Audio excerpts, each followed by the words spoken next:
Protestant 2.0, je suis heureuse de vous retrouver en ce vendredi 21 août. Pour démarrer la journée et bientôt le week-end, je vous propose un extrait issu du Nouveau Testament. On est toujours dans l'évangile de Marc, on est au chapitre 8.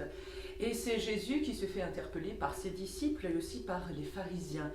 Eh bien, on est à partir du verset 11 et écoutez, c'est un passage assez choc. Les pharisiens arrivèrent et commencèrent à discuter avec Jésus pour lui tendre un piège. Ils lui demandèrent de montrer par un signe miraculeux qu'il venait de Dieu.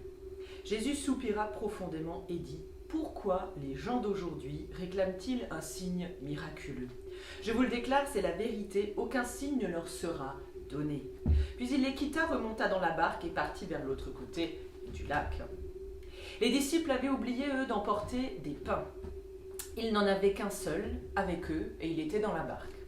Jésus leur fit alors cette recommandation. « Attention, gardez-vous du levain des pharisiens et du levain d'Hérode. » Les disciples se mirent à discuter entre eux parce qu'ils n'avaient pas de pain. Jésus s'en aperçut et leur demanda « Pourquoi discutez-vous? Parce que vous n'avez pas de pain, ne comprenez-vous pas encore?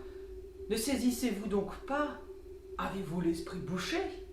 Vous avez des yeux, ne voyez-vous pas? Vous avez des oreilles, n'entendez-vous pas? Ne vous rappelez-vous pas quand j'ai rompu les 5 pains pour les 5000 hommes? Combien de corbeilles pleines de morceaux avez-vous emporté? 12, répondirent-ils. Et quand j'ai rompu les 7 pains pour les 4000 personnes, demanda Jésus, combien de corbeilles pleines de morceaux avez-vous emporté? 7, répondirent-ils. Alors Jésus leur dit, et vous ne comprenez pas encore. Et oui, les disciples n'ont pas encore compris. Comment peuvent-ils comprendre d'ailleurs? Les pharisiens d'un côté, eux, veulent des signes miraculeux, ils veulent que ça en jette, mais Jésus refuse. Les disciples n'ont toujours pas compris, ils ont du mal. Ils ne comprennent pas les signes qui sont reçus lorsque Jésus a notamment nourri les foules. Il leur rappelle d'ailleurs très clairement ces 2 moments où il a nourri les foules. Il leur pose alors plusieurs questions pour les mettre sur la voie, mais sans succès. Et vous, ne comprenez-vous pas encore, finalement, où est le plus important et où est le vrai miracle? Et je vous propose cette prière pour ce jour, la prière des ânes. Donne-nous, Seigneur, de garder les pieds sur terre et les oreilles dressées vers le ciel pour ne rien perdre de ta parole. Donne-nous, Seigneur, un dos courageux pour supporter les hommes les plus insupportables. Donne-nous, Seigneur, d'avancer tout droit en méprisant les caresses flatteuses autant que les coups de bâton. Donne-nous, Seigneur, d'être sourds aux injures, à l'ingratitude, c'est la seule surdité que nous ambitionnons. Ne nous donne pas d'éviter toutes les sottises, car un âne fera toujours des âneries.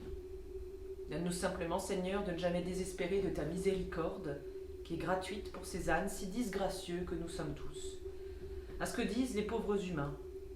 Ils n'ont rien compris, ni aux ânes, ni à toi qui as fui en Égypte avec un de nos frères, et qui a fait ton entrée prophétique à Jérusalem sur le dos d'un des nôtres. Amen.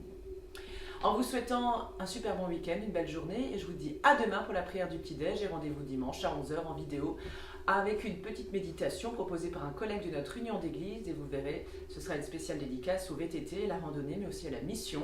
Alors je vous dis à demain, sinon à dimanche, et d'ici là, portez-vous bien.